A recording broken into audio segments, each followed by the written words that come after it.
Okay. So, people, what's going on? Anyway, this evening is kind of rough because I was over at the neighbor's house rushing to come over here to get this live done so I can go back to kicking it. Anyways, but I'm here. I was just trying to get everything set up. Hopefully, you guys can hear me. Tap in. Happy Tuesday. Um, interesting one today. Interesting one. So let's tap in. How's everybody doing? How's everybody's Tuesday? How's the week? How's your weekend? How's Monday? Everything's going good. I'm excited. I'm excited about the rest of the week. I'm excited about the rest of the year. I'm excited about 2023. I'm just excited about the future, people. We've been putting in work, man. Ralph was in Atlanta this weekend. We had a great weekend. Imagine like maybe 10 years ago, if I said I had a great weekend, it was a great weekend of partying. Technically, but we had a great weekend, spent it at a tax-free masterclass seminar in downtown Atlanta. It was good, man. So it was exciting stuff. So actually today is my 20th episode. So this is big, man. 20th episode, 20 episodes in.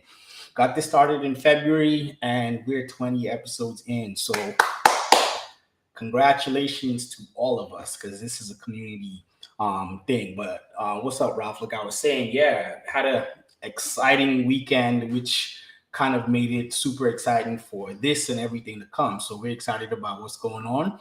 So tap in, share this stuff with your friends, tell your friends to tap in, get on, and let's do it. So today, like I said, I like to get started with pleasantries. So hello and welcome to the 20th episode of Cimifly Live, the Entrepreneur's Journey. I am your host, Cecil Williams. So before we get started, today's message is brought to you by Cimifly Money, a platform built to help empower our communities with financial literacy and wealth building mindset. Check us out, cimifly.medium.com. So kill out episodes there. And it's funny because I think a few of these lives back, I said I had written about 26 26 articles on my Cimifly on my Medium. I'm actually at about 38 now. So we're making progress. 38 articles about financial literacy, freedom. Different things, how to buy stocks, how to buy your first stock. The new one's coming out tomorrow is about life insurance, an important one. So definitely check it out. So today's topic is about feedback. I'll preface it by saying this. For the last 12 years, going 13 years that we've owned the clothing line Royal Dynamite, everything we do, we've had to have feedback. Nothing has been put out, whether it was a success or failure, without feedback. If I have a design idea, I have to tell Ralph, what do you think about this? And I want his honest opinion about what my idea, because essentially if we just agree with each other just because, then we fail. We fail together, but if we succeed, we succeed. But I need feedback. I need to know, not from an owner's perspective, not from somebody on the inside, but I need to know what he thinks of my idea from a consumer perspective. We'll run it by our wives, we'll run it by our friends and things like that. And today's topic is going to be about feedback. So I'll try to keep it short, as short as possible. Kumi, what's up, brother? What's going on? Appreciate you coming on, man. So I like to normally start off with quotes. I read about 3 quotes. I go into detail a little bit about talking about those things, and we like to leave by helping you figure out how you manage feedback and how you just manage the process and get better. So let's jump into it. The first one, it says, to become more effective and fulfilled at work, people need a keen understanding of their impact on others and the extent to which they're achieving their goals in their working relationships. Direct feedback is the most effective way for them to gather this information and learn from it. Ed Batista. We just talked about this, and it's funny, I literally just talked about this about Ralph and I's working relationship, where we put out our ideas and we need feedback. So in anything you do, especially in the workplace, whether you're in a 9 to 5, in the corporate world, we need feedback. Every job you start, think about it this way. When you start a job, you're kind of, you're in training. I remember one of my jobs when I used to be a recruiter, I had to make these sales calls. Think about that. Somebody standing over you, listening to you make sales calls. There's nothing more tense and horrifying for a young person to be doing something like that. But if you want to get better at this stuff, you got to do it.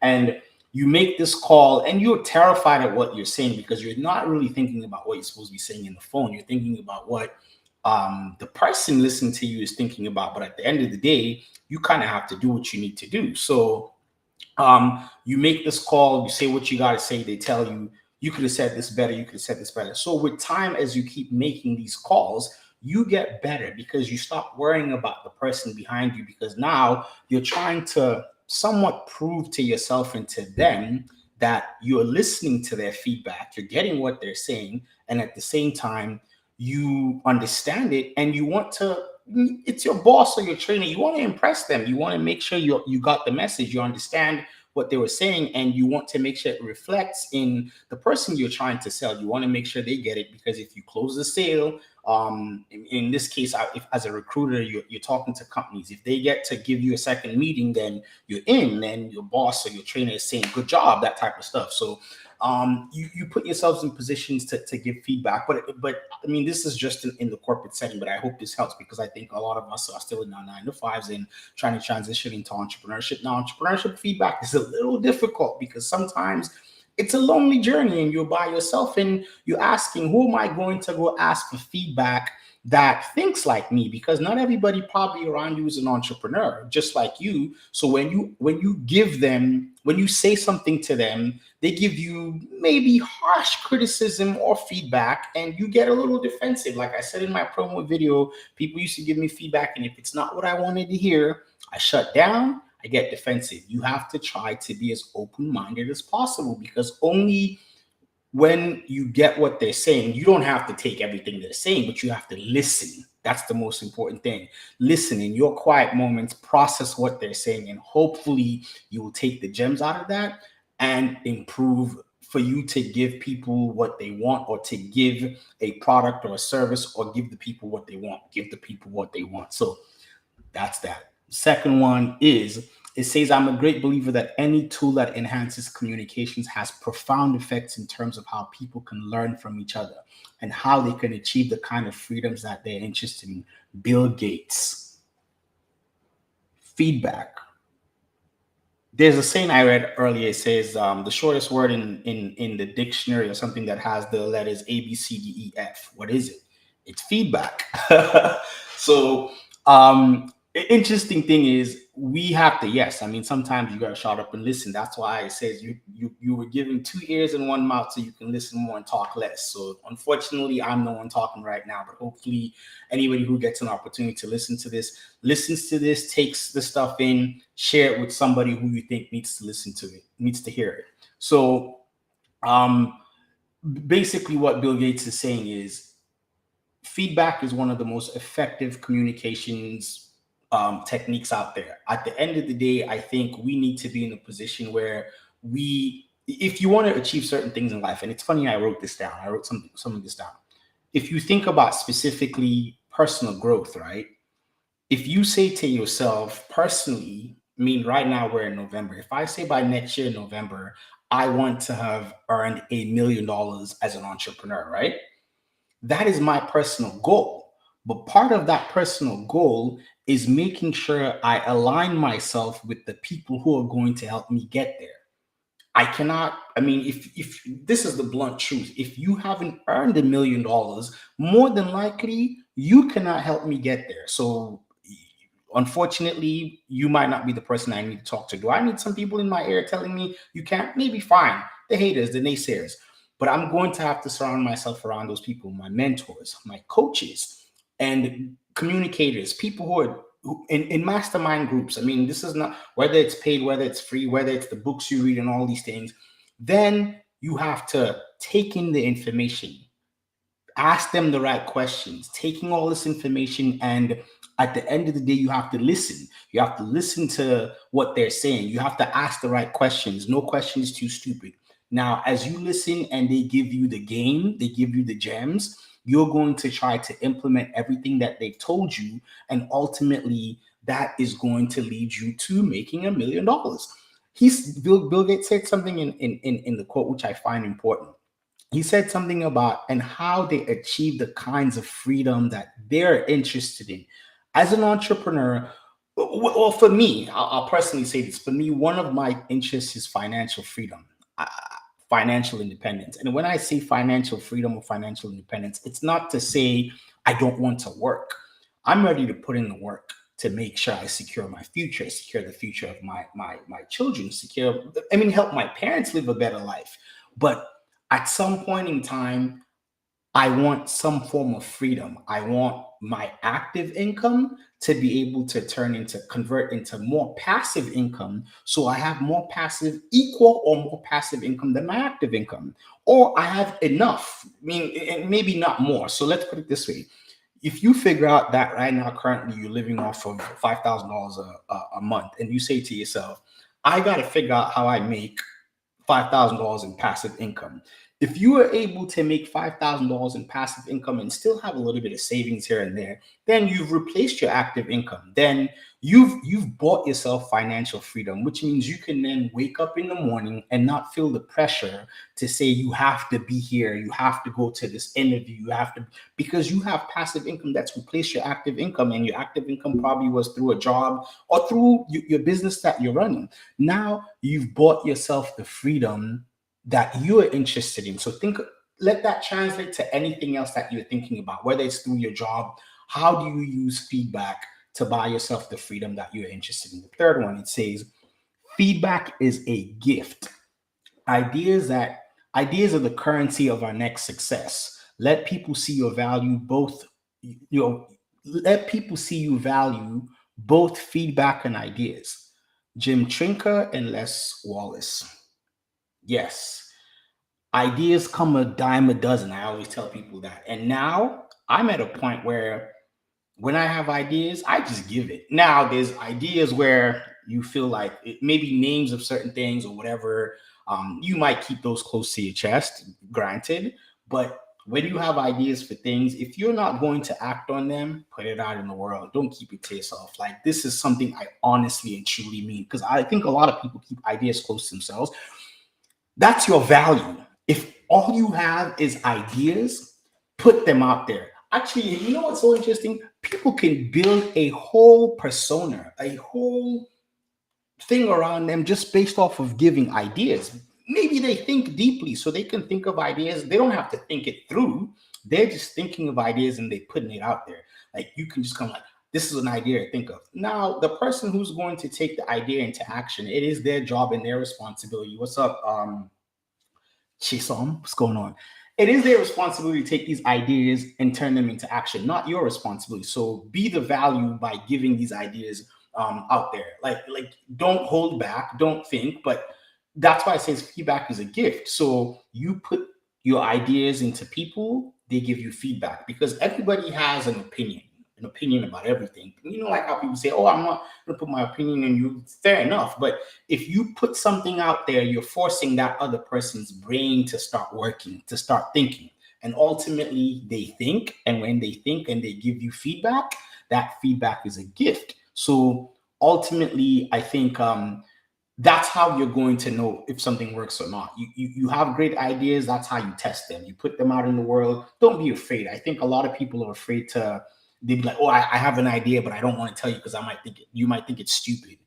No idea is too stupid. Put it out there and get the necessary feedback that you need. Feedback is what helps. I mean, think of it this way, and I will use the brands that I have control of, that I have experience with.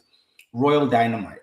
When we started the company, one of the things Ralph and I have always taken pride in is customer service. We try as much as possible to respond to everybody who asks us questions. Now, in the start, it's your friends, so they have access to you. But as you automate and as you scale, in this case, it's our website. There's an email where you can reach out to us if you have a question.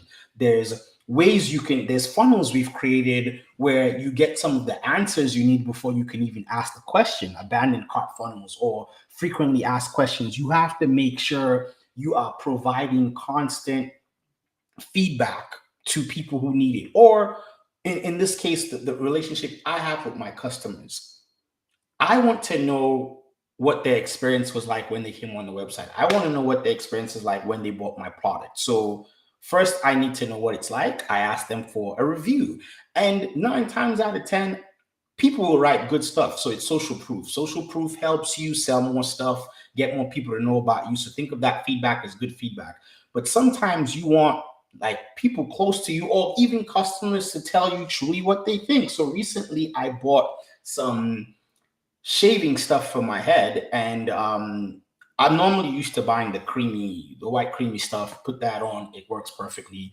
Tried this company, which I'm buying all my other products from. Just never bought the shaving gel from them, and this time I bought a shaving gel from them. Boy, is it horrible! So I'm going to write feedback when I get that email, because normally you get the email, you get your product, and within 10 days, companies normally send you something back and say, give us feedback. I love everything else they make, but the shaving gel thing, it doesn't work.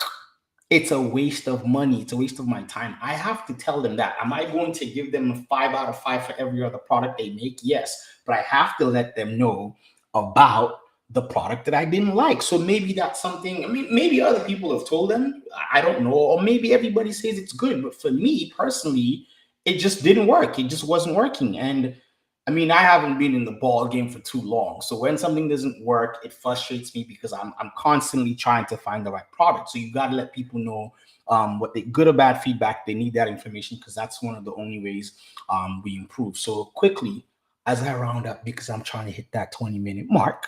Now, like I've said, for feedback, ultimately, I think I came up with 6 ways. I do a lot of research for the stuff on the internet, and I pick up a lot of information, try to analyze it, and say, okay, this is ways we can handle feedback with human beings. Like I said in my promo video, when people give me feedback, I used to get defensive. I didn't want to hear it. So whether it was good or bad, you just kind of get tense and that type of stuff. So first one, you got to remove your ego. You got to let go of that ego. That's the only, I mean, there is no other way to say it.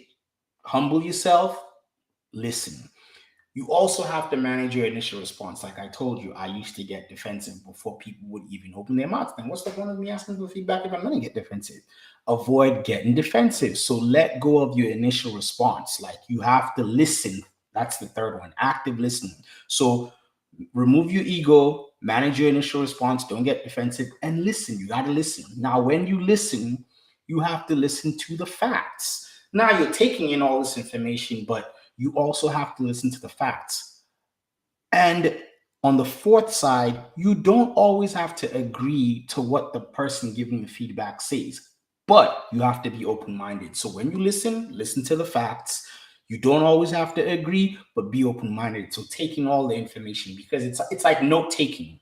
You taking all this information when you go in your quiet time and you're analyzing how you need to move and do what you need to do. You then say to yourself, I didn't like this one. I don't think this part is going to fit into what I'm doing. I mean, because you're kind of like fixing things, and you might go back and ask them and see, hey, I took this, and this. I think this works, and maybe this part you said didn't work. That type of stuff. So be open minded. Empathy. Put yourself in the shoes of the other person. I think if you empathize with people, you get to understand what they're thinking, how they feel, and you get to be able to understand. Because if you're asking for feedback, both the person listening to you and both of you have to understand what empathy is. If you do, because sometimes I think some people can be straight up rude or mean with feedback. I mean, think about when I said that gel thing that I didn't like. I'm not gonna go on, oh my god, your gel sucks. I'm going to empathize with the fact that, first of all, the person that is probably reading my email is just an employer and a salesperson. They didn't create it, but they get the message. So I have to be very empathetic to their plight. I don't know what kind of day they're having. I don't know anything. So I have to be understanding. So be empathetic to the situation around you, the people or whoever you're reaching out to. And lastly, engage in self-assessment for improvement. Like I said, when you go back to your quiet moments, listen. So when I was a kid, my dad was very strict, and he used to lecture me a lot about a lot of different things. I was a wild kid running around, always outside playing soccer. I wasn't a video game type of kid, coming home with wounds and sores and all these kinds of things. So he always would lecture me. Or I wanted things. I would always say I wanted things because my friends wanted these things. Lecture, anything lecture.